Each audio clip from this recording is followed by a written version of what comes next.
we live in a time in history when it's never been easier to make, save, and invest money. Here's how to take advantage of those opportunities in a way that ultimately gives you more time and space and freedom in your life so that you can expand into the full expression of what it means to be a human being. One of my top performers, I remember, I actually gave him a $100,000 raise, even though he came and asked for a smaller dollar raise, because there was no chance that I wanted him to leave because he was making me a very high multiple on his salary already. A dollar saved when you're 20 is worth 4 or 5 times a dollar saved when you're 30 because of the compounding potential of that money.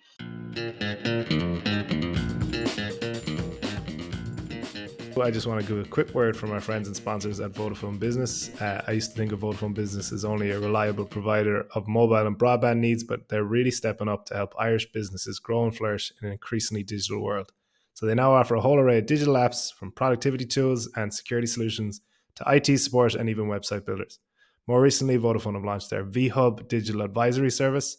With its new service, Irish businesses of all sizes can get free one-to-one digital support and advice tailored to their business by simply booking a call with one of the VHub digital experts on the Vodafone Business website. Search Vodafone VHub for more information. Hello everyone, I'd like to take 1 minute to tell you about a brand new MyWallSt service called Nexus and to invite you to register your interest so you can be the first to hear about it when it launches in November. As you know, AI is changing all businesses, and those who do not embrace it risk being left behind. The product we've created fuses state-of-the-art AI, advanced filtering, and the intelligence of master investors for short, actionable insights. There are over 58,000 listed companies on 60 exchanges around the world, from which just a handful will grow 100-fold or more. Just one is required to change your life. Nexus is built to find it. Had it existed at the time, Nexus would have pinpointed stocks like Monster, Sleep Number, and Biospecifics, all ahead of a minimum 100-fold growth. This is a low-volume product for serious long-term investors. Register now via the link in the show notes or visit mywallstreet.com/Nexus to express your interest. Howdy folks, today I'm joined by a very special guest here at Stock Club, Grant Sabatier. So Grant is the founder of Millennial Money and the author of the international bestseller Financial Freedom, a proven path to all the money you'll ever need. He's documented his own personal finance success story and used it to facilitate others to achieve financial freedom, reach their money goals, and retire early if they so choose. Grant, you're very welcome to Stock Club. It's a pleasure to have you on. Yeah, glad to be here. So let's start from the start, really, because I think what I love about your story is that it's so very personal. It started from you in about 2014, 2015. You checked your bank account and you had $2.26 in your account. And from there, you made it your mission, really, to become financially independent, to retire early. That was one of your goals at the time. And from there, in 5 years' time, you had 1.25 million in the bank account. So tell us about your story, what got started. Obviously, your motivations, I think, are clear, but how they developed over time and how it's become this industry of Grant Sabatier since, Yeah, so my story starts, back when I was born in southern Indiana in kind of a rural area. And my parents grew up in a one stoplight town, didn't grow up with, much or very much money. And so when I was 6 months old, they made the decision to move to the suburbs of Washington, D.C., which is, the capital of the United States, just to give me a different opportunity than they had. And so growing up, this is a story that they told often to me. I'm an only child. My parents really struggled to make ends meet when they moved to DC. And so, money was really tight. It was something that they were stressed about. They fought about. Money was very, very present in my life growing up. And so, growing up, my parents embedded a lot of their dreams and goals into me. And as I grew up, I worked hard. I did well in school. I ended up graduating second in my class. I went to, a top university and, studied philosophy. And I really felt like I had, everything going for me, and that, I had made my parents proud. But when I graduated college in 2008, I ended up bouncing around 4 different jobs. I got laid off twice. I had no idea what I wanted to do with my life. And so because I didn't know what I wanted to do, I just kind of, floated around trying to make ends meet and just couldn't find the right fit. And so when I was 24, I actually had to move back home with my parents because I was completely broke. And so here my parents had given me everything and all these opportunities and invested everything in me. And I was, their adult son that had to move back because I was broke. And so in the summer, this is 2010, went to a July 4th picnic. It's the Independence Day in the US, and I was the only child there, adult child of my parents' friends. And everyone, they were in their late 50s, early 60s. Everyone, all they could talk about was retirement. They were talking about when are they going to retire. One person had retired. They talked about what they were doing. Every conversation was about money amongst these boomers and my parents. And I was like, gosh, these people have worked their entire lives. And it was the first time that I looked at my parents and realized that they'd gotten a little older and that some of the dreams that they had talked about, not only had they not accomplished them, but they didn't even have them anymore. And so, I didn't have anything else to do, and I'm, a philosophy major, so I was really reflecting on this and my life and felt really stuck. And I remember, having dinner with my parents coming down one night, and I could just see the shame and the fear in their faces. They were like, gosh, what did we do wrong? What's wrong with Grant? And it was just that look from them that really kind of welled up, this sort of come to Jesus moment, in my life. And at the point I had $2.26 in my bank account, so I couldn't even go out and get a Chipotle burrito. I had to eat, the I turkey don't even think sandwiches you that could have I got the extra guac. Nothing. I couldn't get anything. So I had to eat I was eating turkey sandwiches, out of my parents' refrigerator, as a 24-year-old, which, it's fine. There's nothing wrong with that. But for me, it was just, I felt absolutely terrible. And so it was around this time that I started just thinking about money. I was like, gosh, my parents are still stressed about money. They're not retired. Their friends are stressed about money. Everyone seems stressed. I don't have any money. What is money? I'd actually never really thought much about money until that point. And so, I just thought that, money was something that I would eventually figure out. And so I put my philosophy hat on and I was like, what is money really? And I started going down the rabbit hole and I Googled best money books. And the first result was a book, Your Money or Your Life by Vicky Robin and Joe Dominguez. And so I ordered it and I ended up getting it. I remember the day, it was August 10th, 2010. And I remember I got the book and I sat down and I read it in 2 sittings and I finished it, during the weekend. And I was so blown away by this book where the central premise is whenever you're working, you're trading your life energy for money, and you're never going to get back that time. And so you really need to think hard about how you make money, how you save it. And every time that you're investing, you're actually acquiring, future freedom that you can take advantage of. This just absolutely blew my mind. And my quick takeaway was, okay, I don't want to have to work for the rest of my life. How can I make as much money as quickly as possible? Right. So then that became my next Google search. And I immediately recognized that a vast majority of what I was finding was either, completely wrong or scams or some, multi-level marketing scheme. And I was like, geez, this money world is an absolute pit.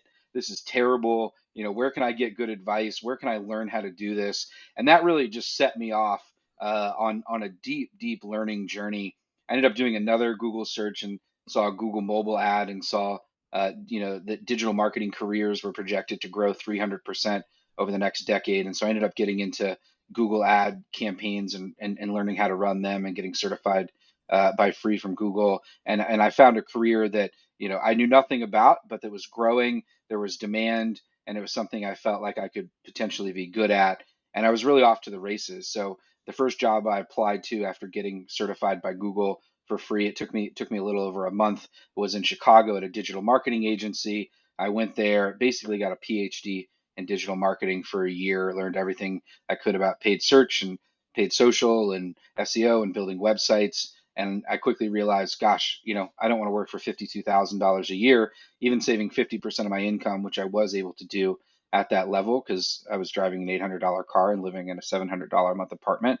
There's a limit to how much I could save. So I started side hustling and building websites for smaller companies than my agency would work with, and then ended up leaving the agency after a year after I'd made over $250,000 on the side building websites for lawyers and realtors in Chicago. And so I kind of found that niche, ended up scaling an agency. I started a second agency focused on higher education. The entire time I was saving 82% of my income. And this is all I was doing. It took me, 5 years, 3 months, and 2 days from the day that I left my parents' house to go from the $2.26 to $1.25 million saved in my bank account. And it was by far the hardest thing that I've ever done.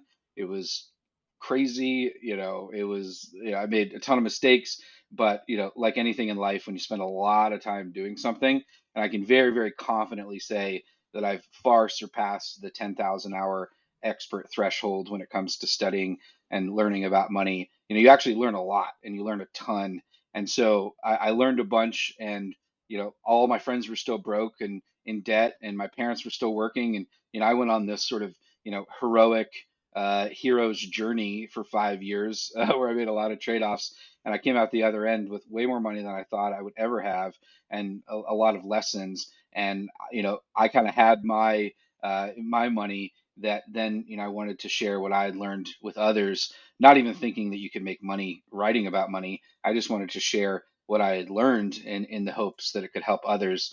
And so I started talking to my friends about what I had done. And obviously, I'd encountered other personal finance blogs. And I realized that, I had an incredible story to tell. And I was very passionate about helping others because I had been so stressed and I didn't want others to feel stressed. And I also think really the chips are stacked against the little guy. And it can be very confusing and a very difficult world to navigate. Less kind of the how to save money and more the how to make money. And so that's really what I made my focus is, hey, we live in a time in history when it's never been easier to make, save, and invest money. Here's how to take advantage of those opportunities in a way that ultimately gives you more time and space and freedom in your life so that you can expand into the full expression of what it means to be a human being. So I had a pretty big mission and started just writing and learning how to write. And I was a terrible, terrible, terrible writer, at first, and, just practiced at it and got a little bit better and built an audience and got a following and really became a reluctant influencer. Before influencers were really kind of a thing. So I came up when that term, before that term was even coined, and then was coined kind of in the middle of my journey. But I really stumbled into that, and learned a lot about what it means to have a platform and a voice, and connecting with a broad global audience. And yeah, ended up getting a book deal and with Penguin Random House and writing Financial Freedom, which is now in 19 languages. Just sold the Estonian translation last week, and yeah, it's just been such a joy and such a dream to be able to share what I learned and continue to refine what I learned, because I've learned an immense amount from readers, of my content. That's been the coolest thing, because I share what I've done, and then people reach out with other recommendation or tweaks, and I end up learning a ton about tax efficiency and investing, and building a real estate business and building a holding company. I've learned so much just from my readers, filling the gaps in my own knowledge, and it's become a much larger community and mission, and just blown my mind. Has become something far beyond anything I could ever have imagined, and I feel really grateful to be able to do this work and support this mission, and send out hopefully as many good vibes to people as I can. Yeah, absolutely. And I love what you said there because that's the essence of the book. It's there's hundreds of lessons in it, but it's an intensely personal story, and you intertwine so much of what you want to do, not with money per se, but with the time that the money gives you and the freedom that the money gives you. And so, like, you equate so much of, well, is this worth spending on this? Yes, if it's something you truly enjoy. And I think that's the part of the book I enjoy the most. There's some great lessons in there, but in this essence, it's almost biographical. Is that a fair point? Oh yeah, 100%. I mean, I think, I'm not a big fan of the word expert, you know, people being like, I'm a finance expert, and that's what I encountered a lot on my journey. People are like, I'm a personal finance expert and I'm this expert. And I really have problems with the idea of expert, as a concept, because, we all live very different lives, but obviously we're all human, and what we really have is perspectives. And so I made some choices that are pretty different than my friends and my family, and that most people make in our society. And I feel like I found just another path in life. And it's a path that really changed my life. It's made my life better. I'm so much happier. I'm healthier. I didn't have to choose the status quo. And so I just want other people to have that option. I just want to say, hey, there's this other way you can do things. Like, you don't have to be as intense as I was, but here's another path. And here's everything that I learned, and kind of take what you know you need, and leave the rest. But I really felt from the beginning of writing about money in 2015 that I had to be extremely open and transparent. Until basically the book came out, I shared every investment that I made, the performance of that investment, how my net worth was growing. I wanted to open the money conversation, because really no one in 2010 was talking about money openly at all. And so that was one of the things that I realized was holding a lot of people back, because you couldn't really talk to your friends or your family about money, because there's a lot of shame and a lot of guilt and a lot of just fear. And so I wanted to set an example by just being extremely open with many millions of people who I didn't know, in the hope that they would feel inspired to be open themselves with those around them. And so that's been really cool, because just opening my entire life to people, I didn't have to put on a face. I didn't have to I always feel like creating content, especially online, you often create personas, and what happens when you create a persona over time, it can create some real dissonance in your life, when the person that you're projecting is different than the person that you actually are. And so I knew this kind of going in, philosophically, through kind of my own thinking. And so I wanted to just be really open with who I was, because I wanted to be really try to connect on a human level. And there's just a lot of energy involved in all this. Like, people connect with people, and um, I just felt really inspired to do that. And I think that's one of the biggest things missing in a lot of, especially finance content, is people get a little personal, but they don't get personal enough. And I just reviewed, I'm not going to reveal her name, but I just reviewed, a pretty large money writer's book, before it comes out, and I read through it, and it's a really great book. But she mentions a few things that her and her husband do. But I wanted to hear a lot more about her story. It would have helped me connect more, and I think made the content resonate a little bit more. So yeah, the book is 100% biographical, and that's really the only way. It's the easiest way I found to write, and that's the only way that I want to write, because um, you know I think it adds a lot of perspective and a lot of color, and helps people connect with the work. It's not just some guy sharing financial advice. It's here's what was actually happening in my own life, and this I did accomplish this cool goal, but it was really really messy, and here's what I learned along the way. And that's what it's also made it a lot more fulfilling to me, because people who read the book, and who are impacted and touched by it, say, oh, I feel like I've known you forever, and it's like you're my cousin, or my brother, or it's like it's a very personal experience. And so I'm really happy that I wrote it in that way. Yeah, or like me, and you listen to the audiobook and you have your voice rattling around your head for 2 weeks as well. Yeah. Okay, I want to ask you a question. I'm very interested to hear your answer. And then is the question is, what does the general consensus, or what does the general population have wrong about retirement?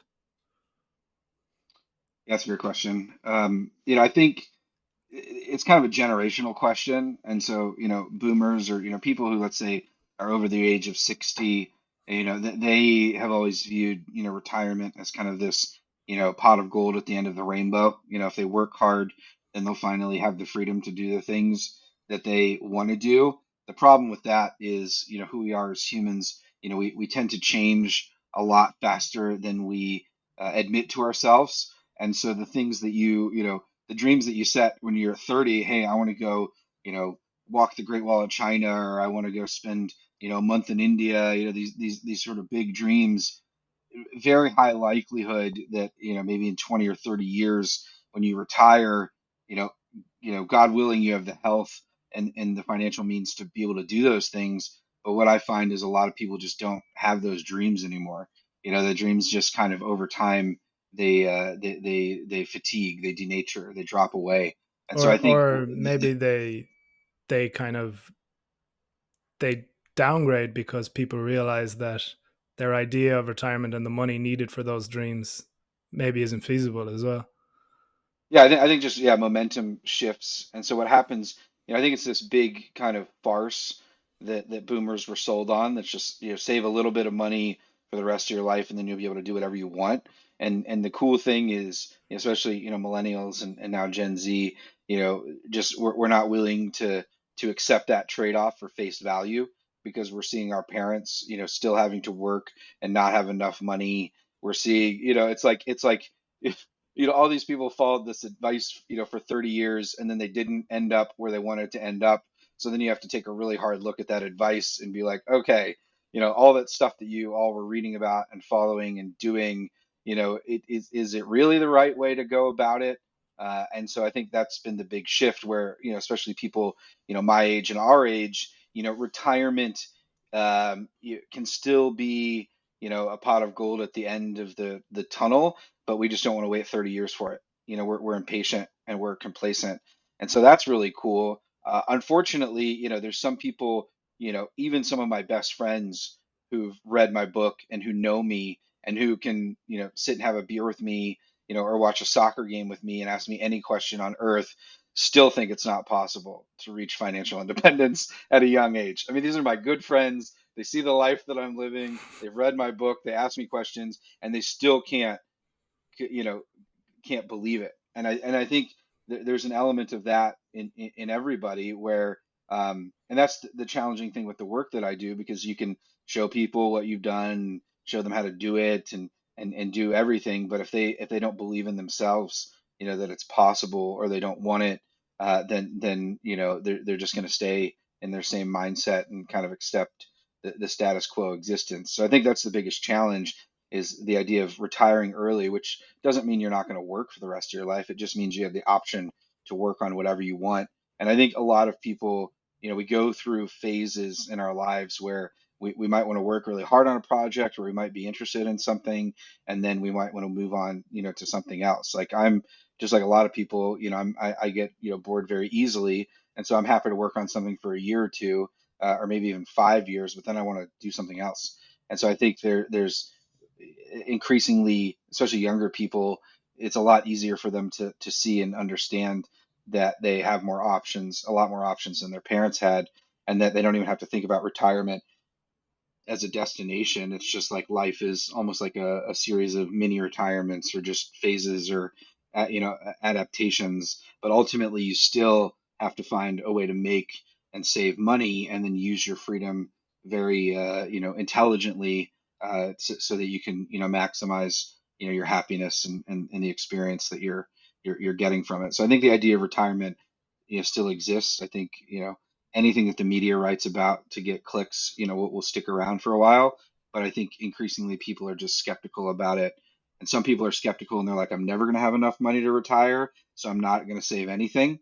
And there's those people, or there's the people who's just like, everything, sucks and we can't make money. And, we're the millennials or we're Gen Z and we have more student loan debt than anyone ever.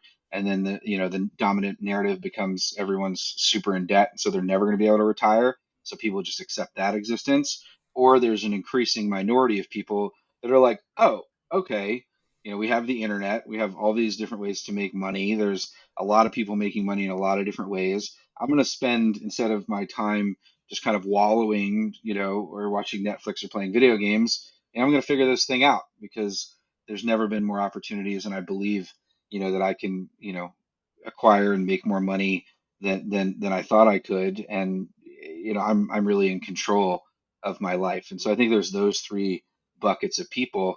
And thankfully, because people are writing and sharing about this, more and more people are believing that this is possible and then learning themselves as they get on the path that it actually is possible. And then, once someone starts believing, that's all they need. Everything else takes care of itself. Yeah, there's the power of optimism there for sure, and especially after reading the book, the aspirational nature of it too is very prominent. And on that, I want to talk about one of the more, at first glance at least, provocative things within the book, and that's that you need less money to retire at 30 than you do at 60. So, could you expand on that for me? Yeah, actually, I don't know. I think you listened to the audiobook, but this isn't in the hardcover, but actually in the paperback version.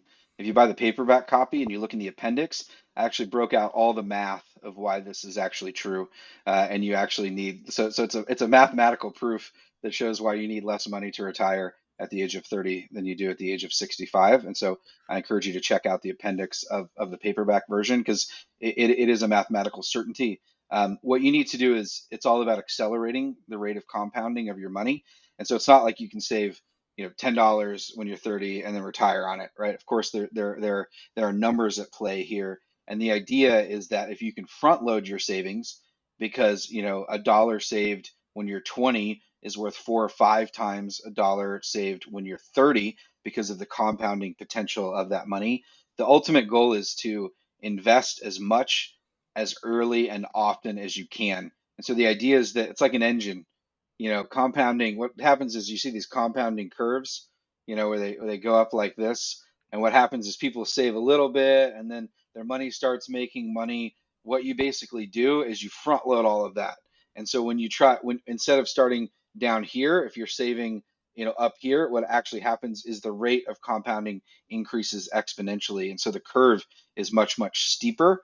And so the idea is that when you're saving money, if you can save enough by the time that you're 30 and then just live off basically the interest income in a vast majority of cases based on many, many different models, that money is going to continue to grow and compound at a rate that is far higher and greater than it would be if you retired at the age of 65. And you're going to likely have, 3 to 4 to 5 times the amount of money. And so it's really about the rate of compounding. And you do have to save this, a pretty large amount of money, but it works even if you don't save a ton, as long as you don't spend, the principal, of your investment, because ultimately the rate of compounding is so much greater than it would be if you retired at 65 versus the age of 30. So it's really the mathematical case for saving as much and investing as much as early and often as you can, and saving 50 to 80% of your income, between the ages of 22 and 30, and living off that money for the rest of your life, as opposed to, for example, saving 5% of your income from the ages of 20 to 60, which is the dominant narrative. Mm. And on that, we had Brian Feroli on the podcast recently, and he talks about this shift from thinking like a consumer or a customer to thinking like an investor, and bringing in this concept of opportunity cost to major expenses. Really, you mentioned you were driving an $800 car, so one of the I loved from the books was how a $50,000 car could end up costing you about 10 years of your life and $500,000 or $600,000. So that's the same thing. It's you're taking away that opportunity to compound that money and putting into a depreciating asset into instead of Yeah, paying yourself, we'll say. yeah, that's pretty, eye-opening example, because a lot of people just think, oh, I'm buying a $50,000 car, but you don't realize, number one, when you're buying that $50,000 car, you're buying it with after-tax money, right? So you had to earn, say, 30% more. So the car really cost, $70,000 in before tax income. So say you had a $70,000 salary in one year. That's an entire year of working for that car. And so not only is it the hours that it takes to buy the car, but then to your point, it's the lost opportunity cost of not investing that money instead. So you work, 2,000 hours for an entire year, and you make $70,000, and you buy that, $50,000 car with that money. So you've traded 2,000 hours for that car. If you would have taken that money and invested it instead, over the next 10, 20, 30 years, that money, let's just say it doubles every 10 years, that, $70,000 becomes, $140,000 after 10 years, and then it becomes 280,000, then it becomes 560, then 40 years later it's 1.2 million dollars. And so you're like, geez, wait, I could have bought that new car, or in 40 years I could have 1.2 million dollars. And so when you change the framing a bit, a lot of people, even reading that framing, will still buy the car, right? Because we want the thing. But I do think that especially it helps you understand the massive, massive trade-off, that you're making whenever you buy anything, whenever you spend any money. And so it's very important just to take the time to be intentional and think through why you're buying something, whether or not it's going to be worth it, and then being very honest with yourself about why you're buying it. If that car gives you more joy than anything in your entire life, and you live somewhere you have to drive all the time, and it's your thing, which, in the US, people buy their trucks or their cars, and it's such a huge part of their identity. If if it's that for you, that's fine and that's great. Just realize how much it's costing you, and that you're sacrificing an immense amount of future freedom for it. So it might make you feel really good now. Just try to understand, gosh, I might have to work an extra 6 or 7 years of my life in the future to afford this car. Yeah, and And when you so, start when you have that paradigm shift in your head, and that, I think that's one of the most important things from the book, thinking like an investor. And to think like an investor, you also have to realize the power of compounding and what it can do. I think Albert Einstein called it the eighth wonder of the world. So with that in mind, I want to talk about your own investment strategy, because I think the figure you mentioned is 7% real return. Is that correct? correct. Yeah, so that's kind of your target compounding number. How did you go about achieving that? Because I know you made it very simple for yourself, if that makes sense. Did you concentrate on individual stocks, ETFs, mutual funds, or did you branch out into real estate, even crypto? Tell us about your own investing story. Yeah, gosh, very, very multifaceted. So, I thankfully, in 2010, I read, a number of books where, index fund investing. I read The Coffee House Investor, which is a book that was pretty impactful for me. I read a few of Jack Bogle's books. So, I was in Boglehead's Guide to Investing. I was pretty sold on the idea of investing in a total stock market index fund. So I realized that I wanted most of my money to go into an index fund. But, I was 24, 25. Index funds are pretty boring. And so while I was front loading those, I had a lot of money to invest because I was investing, 82% of my income. So we're talking about, having, 200K plus to invest. And so what would end up happening is I'd put, 125 to 150,000 dollars into index funds, but then I wanted to buy individual stocks as well because I was very much of the mind like everyone uses Amazon. Amazon's going to go up.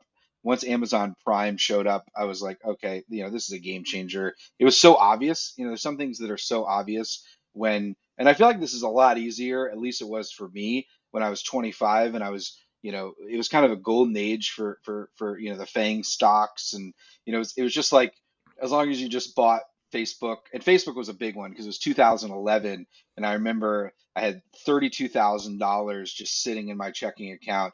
And I actually went on a trip to Rome. And while my wife, she was my girlfriend at the time, but while my wife was in the museum, I was sitting on IPO day on my laptop in a cafe waiting for Facebook to go public. And just so I could buy it, I was that, because like, I was at University of Chicago. We were the second school to get Facebook.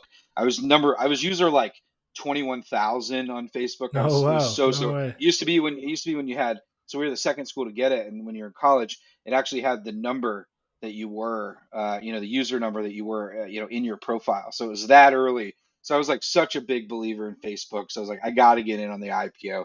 So there's some of these stocks that were just, just so obvious to me. And so I bought a few individual stocks that ended up growing exponentially, and I added to, over time. But I didn't diversify that much, into individual stocks. And then, over the past, 3 or 4 years, I've divested from them, almost entirely, and have a vast majority of my money in a total stock market index fund at Vanguard. And then I've bought a number of rental properties, that honestly they're not even cash flowing money; they just break even.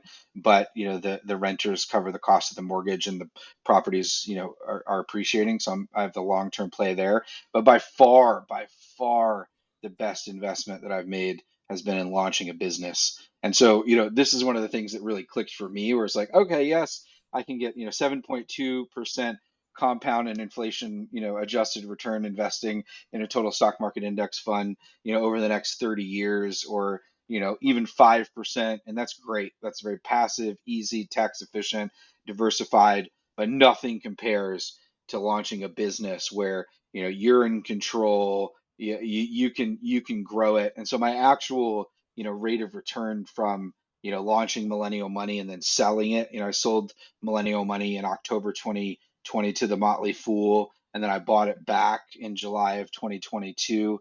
And so, now I have a holding company of websites. So by far the highest ROI that I've had, has been, I think I started, Millennial Money with like 5 grand, and ended up selling it for a massive amount of money. So the ROI on starting a business for me has been huge, and that's why I'm such a huge fan of encouraging people to, whenever you have $1, you have $1. The question is, what's the best use ultimately of this capital? And especially now for me, the answer is not index funds. The answer is not real estate. The answer is I'm going to try to buy another website. I'm going to try to put this money responsibly back into my business. I'm going to use this cash flow to grow the holdings within my holding company, because now I have a holding company where I own 6 websites, and so that's by far the best ROI. And so that's where I spend, all of my money, and how I use my cash flow, because I have a lot more money in index funds than I need to, and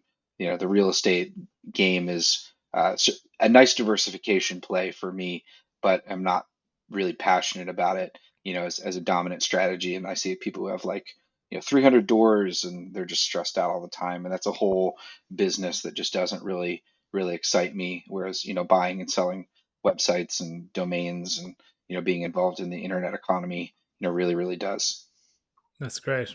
Um, we're moving back the way now. I know you mentioned a lot that while you said owning a business has been your greatest kind of ROI, let's talk about 9 to 5s, because you didn't initially, you kept your 9 to 5 for a while before this. So how would someone listening now, and I think majority of listeners will be in some form of 9 to 5 or salary position, how do they go about hacking their 9 to 5? This is a term you like to use.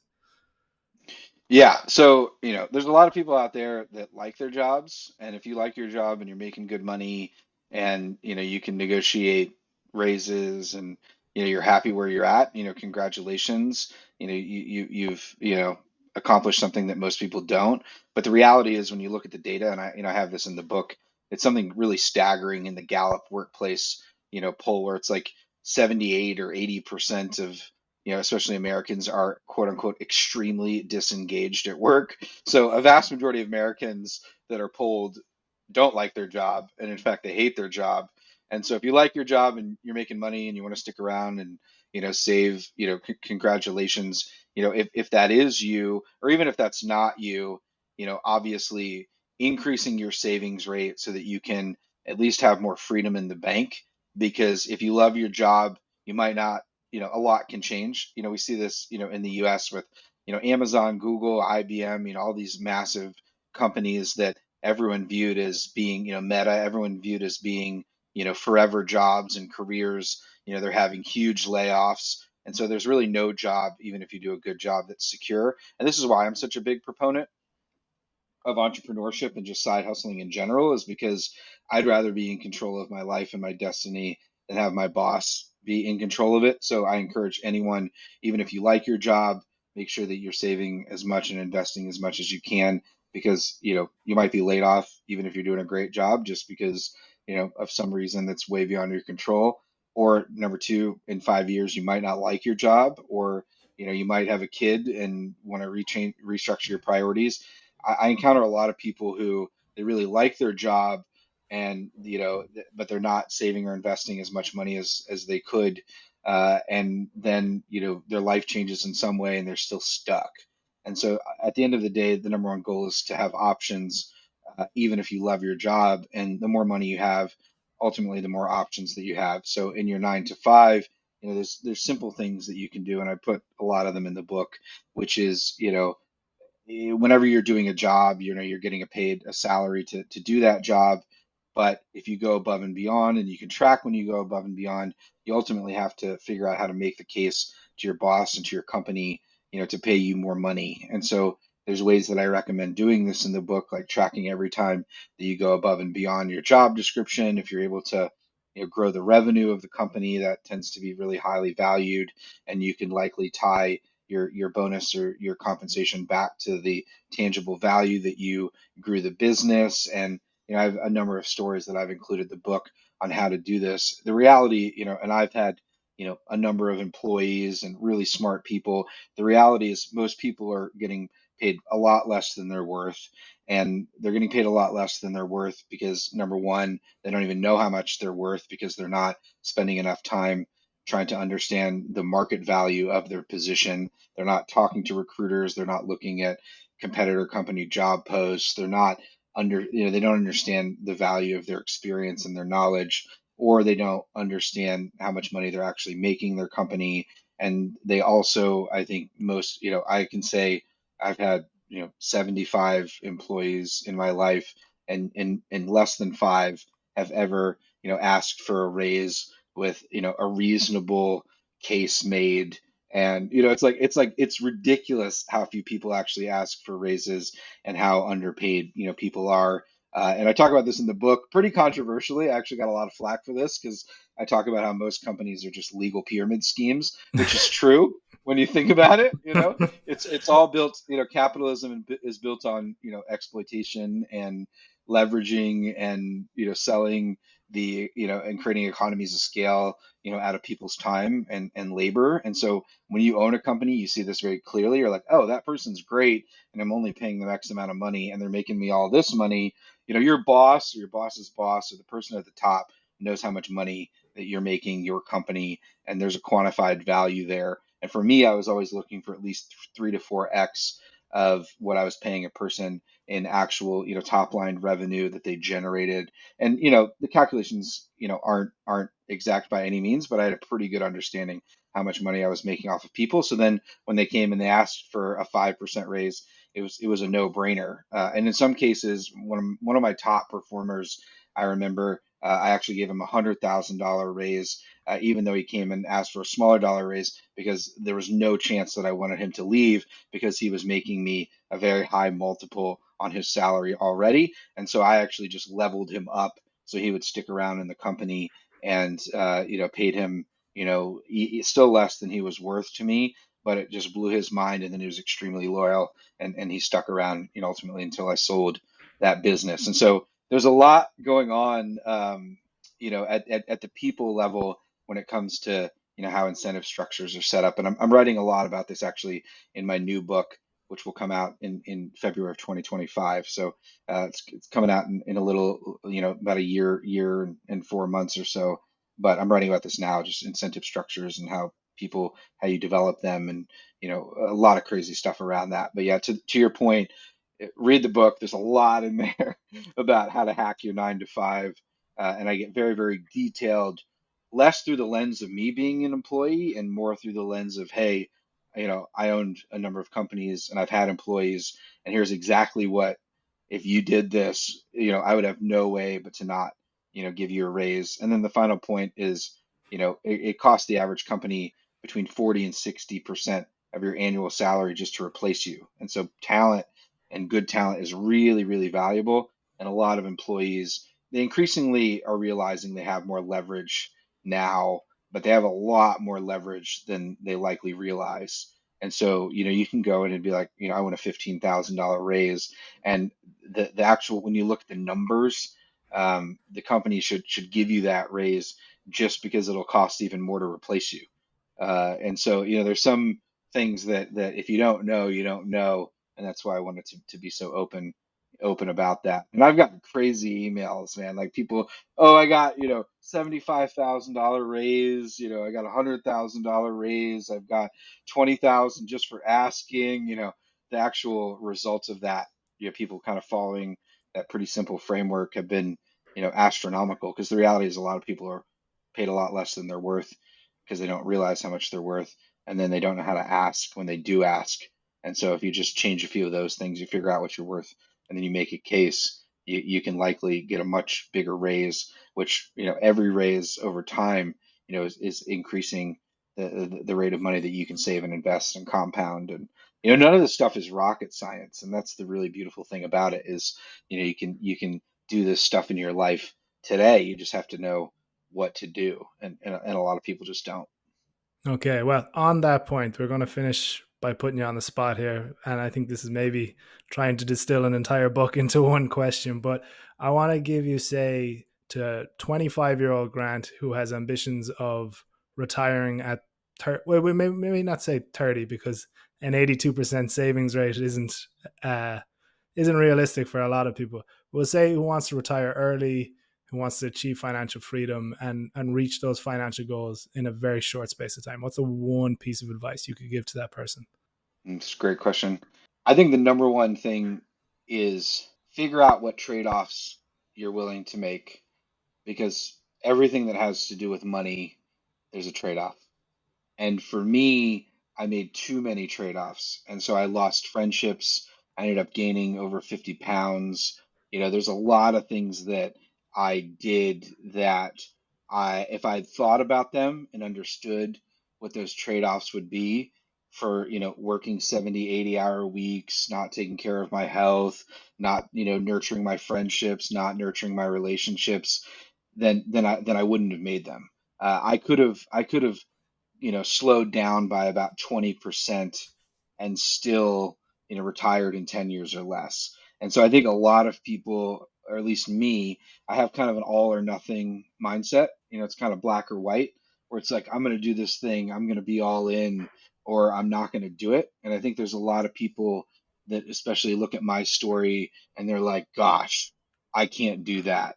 And the thing is, like looking back on it, I recently reread part of my book, and I don't even recognize that person anymore that I'm writing about because I've changed, so much. And I'm like, this guy seems so intense, like I can't even imagine, like, you know what I mean? I'm like, I was so intense, like I don't even recognize, that, anymore because I'm so different now. And so that's the thing too is you you need to go at your own pace. You need, it's a math game, it's very simple math. And the thing is, just set some kind of seemingly unrealistic goal and then start working towards it. And you don't have to have it all figured out. You don't have to be perfect. You don't have to know. The number one thing is just get going and just keep at it and just be mindful about the trade-offs that you're making. I think especially, in the West, we try to rationalize everything. We try to, dominate. And this is the thing, a lot of people that are attracted to financial independence, they're kind of rational thinkers. They're engineers, they're systems thinkers. They're like, oh, if I just do A, B, and C, then I'll get, X, Y, and Z. And that's true, but the reality is you have to be listening to your intuition as you're doing these things. Because what happened once my story got out, once the fire movement started growing, what happened is people were like, "Whoa, that's so extreme." So some people got on board and they saved 80% of their income, and then they ended up burning out after a year and a half, right? They were unhappy, they weren't spending money in the right ways. And that's one of the reasons I tried to write my book and just be like, hey, if this thing gives you joy, then spend money on it. If it doesn't, then just don't. And I think there's a lot of people that just get so hardcore and they just burn out. It's like someone just starting to work out and then they're like, I'm gonna run an ultra marathon. And it's like, yo. You gotta like, increase your mobility. You gotta like start lightly jogging. You've got to start. And I think a lot of people go way too fast, way too quickly when you've got to find the pace that works for you. You got to start trying it out. You got to make some mistakes, and then you got to adapt because ultimately this is a choose your own adventure path. And the thing is, there's probably 800 different tips in the book, right? And you can't do all of them, nor should you do all of them. Just do a few of them, and the sum will be so much greater than the parts. I mean, just a few. I mean, just increasing your savings rate from 5% to 15%, you're going to have a lot more money than you thought you would have. Create a side hustle or create a side business and make 1,000 or 2,000 extra dollars a month and then just invest that. The rate of compounding is going to increase exponentially. And then what happens is you just do a few of these things and you're like, oh my gosh, driving a more affordable car and renting out my extra room and investing that money and having a side business where I make, 500 to $1,000 a month and investing, 20% instead of 10%. Wow, you put all of these four or five pieces together and you wake up in 2 years and you have, $150,000 in the bank and you never thought that that would be possible and you've been inspired and you've accomplished way more than you thought you would accomplish. And then you can revisit how you feel because that's important. You got to check in with yourself. Do I still want a roommate? Do I still want to have this side business? Do I still want to work nights and weekends on my side business? Do I still, in some cases, you're like, absolutely, I want to double down. In other cases, you're like, no, like this is good enough for now, or no, I'm not willing to make that trade-off. So life is long. Life is, a series of changes and evolutions and energy shifts. And the more that you pay attention to that, it's so much easier to manage your relationship with money because relationship with money, just like any other relationship, is going to change. And so you got to pay attention to that and be honest with yourself. And I guarantee anyone listening to this, if you spend more time with your money, if you spend more time thinking about it, if you spend more time thinking about how it makes you feel and the role that it plays in your life and the trade-offs that you're making, I can absolutely guarantee you that you'll start seeing money differently and its role in your life, and you'll end up wanting to acquire more freedom, and you'll see exactly how to do that. And that's the most exciting thing, for me, is when people think this isn't possible and then they start having a few wins and they're like, oh my gosh, like, they feel empowered and inspired and realize that they can accomplish so much more than they thought that they could just with a few simple changes that are pretty easy to make and compound when added together so much more than just, one decision by itself. That's great. I love that. Okay, before we finish up, I just want to give a quick word to our friends and sponsors at Vodafone Business. Vodafone have recently launched their VHub digital advisory service, offering Irish businesses of all sizes free one-to-one digital support and advice. You don't even have to be a Vodafone Business customer to avail of this service. So search Vodafone VHub to book a call with one of the VHub digital experts, and we will leave a link in the show notes for today's episode. Grant, it's been a pleasure. Thank you very much. For anyone who wants to find Grant, you can cross all major bookstores, basically, even in Estonia now. We have Millennial Money website as well. Anything else you want to plug while you're here? Yeah, check out the Millennial Money newsletter, Millennial Money / Grant dash corner or Grants dash corner, or you can just go to Millennial Money and go to the bottom of the site and click on Grant's Corner. I have a newsletter comes out, every Tuesday where I go really deep on money topics, things that I'm seeing in the world. I have many hundreds of thousands of subscribers there, and it's a lot of fun. That's where I share, a ton of different things that I have going on, and so. It's all free, and yeah, sign up if you're interested. Yeah, and just get talking about money more. I think that's the main lesson from today's show. Thank you very much for listening in, lads. And Grant, again, thank you for joining us. Remember, if you have any elevator patches you'd like us to tackle, make sure to get in touch. You can find us on Twitter at MyWallStreetHQ, on TikTok at MyWallStreet. Simply just email us at pod@MyWallStreet.com. If you're enjoying the show, leave us a review, share us with your friends, and we will talk to you next week.